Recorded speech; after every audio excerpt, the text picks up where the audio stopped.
اور نے جو کچھ چھوٹا بڑا انہوں نے خرچہ کیا اور جتنے میدان ان کو طے کرنے پڑے، جو جہاد میں جاتے ہیں نا گھر چھوڑ کر، جو جہاد کے لیے جو میدان طے کر کے آگے جانا پڑتا ہے دشمن کو دفع کرنے کے لیے، سمجھ میں آیا بات؟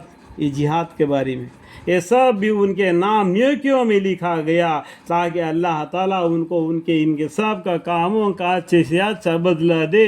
اور ہمیشہ کے لیے مسلمانوں کو یہ بھی دینا چاہیے کہ جہاد کے واسطے سب کے سبھی نکل کھڑے ہو، سبھی آدمی ایک ساتھ گھروں میں عورتوں کو چھوڑ کر سبھی آدمی جہاد میں چلے جائیں گے تو کیا نقصان ہو جائے گا؟ نہیں تو اس لیے تھوڑے آدمی جائے تھوڑے آدمی پیچھے رہے، آگے دیکھیں گے۔ تو ایسا کیوں نہ کیا جائے کہ ان کے ہر بڑی جماعت میں سے ایک چھوٹی سی جماعت جہاد میں جایا کرے تاکہ باقی ماند لوگ دین کے سمجھ بوجھ حاصل کرتے رہے۔ تھوڑے اتنا جماعت میں تھوڑا سا جماعت جہاد میں جائے، باقی جماعت نماز کی پابندی کرے، اور جو جہاد میں گئے ان کو جیت حاصل ہونے کے لیے اللہ سے دعائیں مانگے اور دین اسلام کو علم کو سیکھے، اور تاکہ لوگ اپنی اس قوم کو جب کہ وہ ان کے پاس واپس آئے، جب لڑائی میں جیت کر واپس آ جاتے ہیں تو تب تک ان کے دلوں میں جو قرآن نہیں پڑھا، نماز بھی نہیں پڑھے ہوں گے، کچھ دل دین سے دور رہے اور کھٹک دل ہو گیا۔ جہاد میں کیا ہوتا ہے؟ دل گھٹ ہونا پڑتا ہے۔ تو جب واپس آتے ہیں وہ لڑائی سے، جو بچے ہوئے جو علم کو سیکھے ہیں ان کو ڈرائے علم سے، دین اسلام سے، تاکہ ان سے دین کے باتیں سن کر برے کاموں سے احتیاط رکھے۔ سمجھ میں آیا بات؟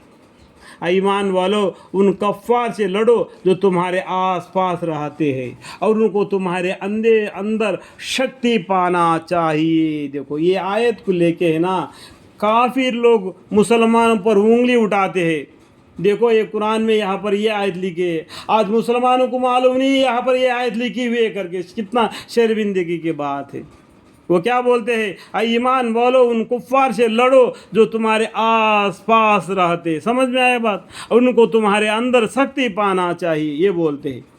تو کیا بولتے ہیں یہاں پر آگے اور پڑھیں گے تو معلوم پڑ جائے گا کہ پولیس کو سویلین سے ڈر لگتا ہے، اگر کوئی غلطی کام کرے گا تو پولیس ہم کو پکڑے گا۔ سمجھ میں آیا بات؟ ہم مسلمان ہیں، ہم اللہ کی عبادت کرتے ہیں، اگر تو اللہ کے اوپر کوئی گالی دے گا، اللہ کو کچھ کہے گا تو ان کے اندر یہ ڈر معلوم ہونا چاہیے یہ مسلمان لوگ ہیں، اور ان کے اللہ کو ہم گالی دیں گے تو ہم کو چھوڑیں گے نہیں۔ اس طرح کی سختی ہونا چاہیے۔ اے ایمان والو ان کفار سے لڑو جو تمہارے آس پاس رہتے، اور ان کو تمہارے اندر سختی پانا چاہیے، اور یہ یقین رکھو کہ اللہ تعالیٰ کی امداد متقی لوگوں کے ساتھ ہے، بس ان سے ڈرو مت۔ اور جب کوئی صورت جدید نازل کی جاتی ہے تو بعض ان منافقین میں سے غریبی مسلمانوں سے بہت اور متمسک کر کہتے کہ کیوں اس صورت نے تم میں سے کسی کی ایمان میں ترقی دی، سو سنو جو لوگ ایماندار ہے، اس صورت نے ان کے تو ایمان میں ترقی دی ہے، اور وہ اس ترقی کے ادارک سے خوشی ہو رہے ہیں۔ اللہ کے حکم سے چاہے جدید ہو چاہے آسانی کا بھی حکم اللہ کے طرف سے آئے وہ اس سے خوش ہو جاتے ہیں۔ جو مومن لوگ ہوتے ہیں، جو مشرک لوگ ہوتے ہیں کیا وہ ڈرپوک ہونے کی وجہ سے پیچھے کو ہٹ جاتے ہیں، نہ ادھر کے نہ ادھر کے ہوتے ہیں، اور جن کے دلوں میں نفاق کا اظہار ہے اس صورت نے ان میں ان کے پہلی گندگی کے ساتھ اور نئی گندگی بڑھا دی، اور وہ حالت کفر ہی میں مر گئے۔ اور کیا ان کو نہیں دکھلائی دیتا کہ یہ لوگ ہر سال میں ایک بار یا دو بار کسی نہ کسی آفت میں پھنسے رہتے ہیں، مگر پھر بھی اپنی حرکت سنیہ سے باز نہیں آتے، اور نہ وہ کچھ سمجھتے ہیں جس سے وہ آئندہ باز آئیں گے آنے کی امید ہو۔ اور جب کوئی صورت جدید نازل کی جاتی ہے تو ایک دوسرے کو دیکھنے لگتے کہ اور اشارے سے باتیں کرتے کہ تم کو کوئی مسلمان دیکھتا تو نہیں، پھر چل دیتے ہیں۔ یہ لوگ مجلس نبیوں سے کیا پھیرے، خدا تعالیٰ نے ان کا دل ہی ایمان سے پھیر دیا. سمجھ میں آیا بات؟ خدا تعالیٰ نے ان کا دل ایمان سے پھیر دیا اس وجہ سے کہ وہ بے سمجھ لوگ ہیں کہ اپنے نفع سے بھاگتے ہیں، اپنے فائدہ سے بھاگتے ہیں، یہ دنیا چاہتے ہیں، یہ دنیا قلیل ہے، اللہ تعالیٰ آخرت چاہتا ہے.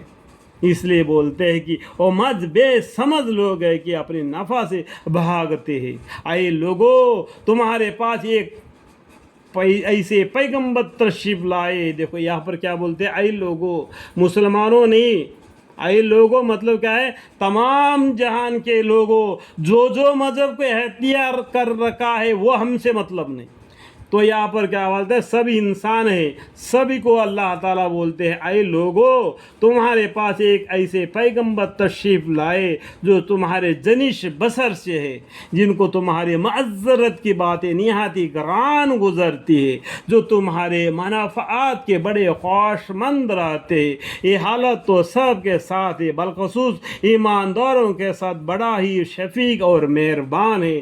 پھر اگر یہ روگردانی کرے تو آپ کہہ دیجیے کہ میرا کیا نقصان ہے، میرا کیا نقصان ہے کہ میرا لیے تو اللہ تعالیٰ حافظ و ناصر کافی ہے.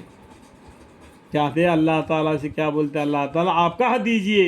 دیکھو اللہ تعالیٰ بولتے ہیں ہمارے پیغمبر صلی اللہ علیہ وسلم کو، آپ کہہ دیجئے کہ میرا کیا نقصان ہے کہ میرے لیے تو اللہ تعالیٰ حافظ و ناصر کافی ہے، اس کے سوا کوئی معبود ہونے کے لائق نہیں. میں نے اس پر توکل، یعنی میں نے اس پر بھروسہ کر لیا، اور وہ بڑے بھاری عرش کا مالک ہے. الحمدللہ رب العالمین.